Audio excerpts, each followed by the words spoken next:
تو وہ میں نے اپنی ساری فل کر لی, اور بعد جب میں ایڈ کر رہا ہوں تو میرے بچے ایڈ ہو رہے ہیں لیکن میری وائف ایڈ نہیں ہو رہی. وہ مجھے یہی شو کر رہا ہے شاید میری وائف برٹش ہے, جس وجہ سے اسے ٹرش پوچھ رہا ہے اور سارا لینگویج کو ہی پوچھ رہا ہے. تو حالانکہ میں ان کو بتا رہا ہوں کہ میری وائف جو ہے نا وہ برٹش نہیں ہے, لیکن وہ اب میری وائف ایڈ ہو رہی ہے مجھے دے. اور اگر میں واپس جا کر پارٹنر روٹ کو ختم کر کے میں پیرنٹ پہ کرتا ہوں کہ وہ وائف کا مجھے دے دیتا ہے اور وہ کہتا ہے ایڈ بھی کر لے اور بچے بھی ایڈ کر لے. تو اب میں کہوں مجھے سمجھ نہیں آ رہی, کیونکہ مجھے جو انہوں نے لیٹر بھیجا تھا انہوں نے کہا تھا کہ تمہاری وائف 10 ایئر پارٹنر روٹ پر ہو, لیکن اب میرا وہ کلک نہیں کر رہی, اس وجہ سے میں تھوڑا سا کنفیوز ہوا ہوں. تو کیا کروں, اگر میں پارٹنر روٹ پر شور تو میں پیرنٹ پہ جا کر وہ سارا کر دیتا ہوں ایڈ کر کے فی پے کر دیتا ہوں, تو کوئی پرابلم نہیں ہوگی تو پھر میں کورنگ کیریکٹر میں بتا دوں. اس طرح انفارمیشن مجھے دیں کہ مجھے کیا کرنا چاہیے, یعنی FLRP میں کسی میں بھی کر دیں یہ رہے گا یا کیسے آپ انفارمیشن دیں گے؟ Alright. Thank you so much آپ کی کال کا. دیکھیں جو آسان طریقہ ہے وہ تو یہ کہ آپ پیرنٹ روٹ پہ ہی جائیں, کیونکہ اگر آپ کی جو پارٹنر ہیں وہ اپینڈکس ایف ایم کی ڈیفینیشن کے اندر نہیں آتی, میننگ اگر وہ برٹش نہیں ہے, ان کے پاس انڈیفینٹ نہیں ہے, EU پری سیٹل اسٹیٹس نہیں ہے, ریفیوجی اسٹیٹس نہیں ہے, ہیومیٹیرین پروٹیکشن نہیں ہے, تو ظاہری بات ہے وہ آپ کی طرح اپنے بچے کی بیس کے اوپر پیرنٹ روٹ کے اوپر ہے. تو بہتر یہ جس طرح آپ نے مجھے بتایا کہ ہمیں 7 ایئر کے اوپر ملا, تو اگر ہوم آفس سے کوئی کوتاہی بھی ہوگی اس کو ڈرافٹ کرنے میں, آپ اس کی فکر نہ پڑیں, بیکاز ان کو پتہ ہوگا کہ آپ کی جو پارٹنر ہیں وہ ایف ایم کی ڈیفینیشن میں نہیں آتی, بیکاز ان کے پاس ان کا پاسپورٹ اور BRP کارڈ ہوگا. آپ نے خود اپنے سوال کا جواب دیا جو کہ صحیح طریقے سے دیا کہ آپ کو چاہیے کہ اپنا پیرنٹ کلک کریں تو پھر ڈپینڈنٹ پارٹنر کے طور پہ اپنی وائف کو ایڈ کریں, اور پھر ڈپینڈنٹ چلڈرن کے طور پہ جو آپ کے نان برٹش چلڈرن ہیں آپ ان کو ایڈ کر سکتے ہیں. اور ظاہری بات ہے کیونکہ آپ اپلائی کر رہے ہیں اور وائف کا اس اپلیکیشن پہ ہونا لازمی ہے, بیکاز ان کا بھی ویزا آپ کے ساتھ ایکسپائر ہو رہا ہے اکارڈنگ ٹو جو مجھے آپ سے بات سمجھ آئی ہے. تو وہ جو آپ نے ایک اسیسمنٹ کی تھی نیرو کر کے ایلیمینیشن پروسیس کے تھرو کہ جی بہتر یہ ہے کہ میں پھر پیرنٹ روٹ کے اوپر کر لوں, وہ بالکل کریکٹ ہے.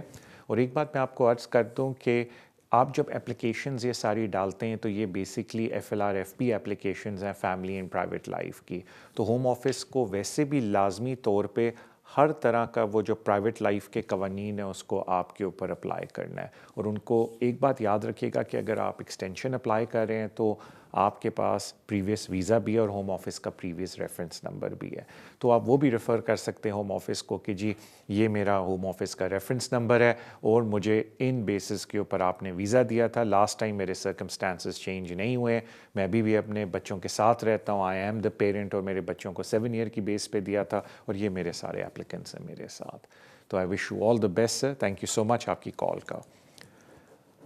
اگلے کالر کی طرف چلتے ہیں. السلام علیکم. ہلو السلام علیکم. السلام علیکم. طارق صاحب وعلیکم ڈیورس السلام. بارے پوچھنا تھا. جی جی ڈیورس آرٹیکلی ہو جاتا ہے کتنے سال بعد ہوتا ہے یا کرنا پڑتا ہے؟ سوری سر, یہ فیملی لا کا شو نہیں ہے اور نہ میرا یہ ہاں، ایریا ہے پریکٹس کا, یا مطلب سمجھ لیں میں اس کے اندر کوئی کام کرتا ہوں کہ میں آپ کو کوئی مجھے پتہ تو ہے جواب کیا ہے, لیکن میں اس طرف جانا نہیں چاہتا. بیکاز آپ اگر مجھ سے پلیز امیگریشن کے سوال کریں, کیونکہ شو کا فارمیٹ یہ ہے کہ ہم نے امیگریشن کے سوالوں کے جواب دینا ہے اور انفارمیشن دینی ہے, تو پھر I will be grateful to you. Family law کا یہ شو نہیں ہے, تو آئی ڈو اپالوجائز کہ میں اس کے اوپر آپ کو جواب نہیں دے سکتا. تھینک یو سو مچ آپ کی کال کا. اگلے کالر کی طرف چلتے ہیں. السلام علیکم. ہلو. ہلو السلام علیکم طارق بھائی. وعلیکم السلام. سر اب میں 3 کوشچن تھے آپ سے. جی ایک تو ہے جو اسپاؤس ویزا کے جب آپ نے اپلائی کی تھا, اگر آپ کی بینک اسٹیٹمنٹ مینٹین رہنی تھرو آؤٹ جب تک ویزا نہیں آتا, ایک تو یہ کوشچن ہے. سیکنڈ کوشچن یہ تھا کہ اگر ہم نے جب آپ نے سیلف امپلائمنٹ کی بیس پر اسپاؤس ویزا اپلائی کیا ہوتا ہے, جب اس کی ایکسٹینشن آئے گی تو کیا ہم کسی اور بیس پر بھی اپلائی کر سکتے ہیں ایکسٹینشن کو, یا سیلف امپلائمنٹ بھی پڑے گی ہمیں؟ اوکے. اور جو لاسٹ کوشچن یہ جو بل آ رہا ہے امیگریشن کا, اس کی وجہ سے یہ جتنے بھی ہمارے ڈول نیشنلٹی ہولڈرز ہیں جو پاکستان سے ہوں, دیش سے ہوں, جو بھی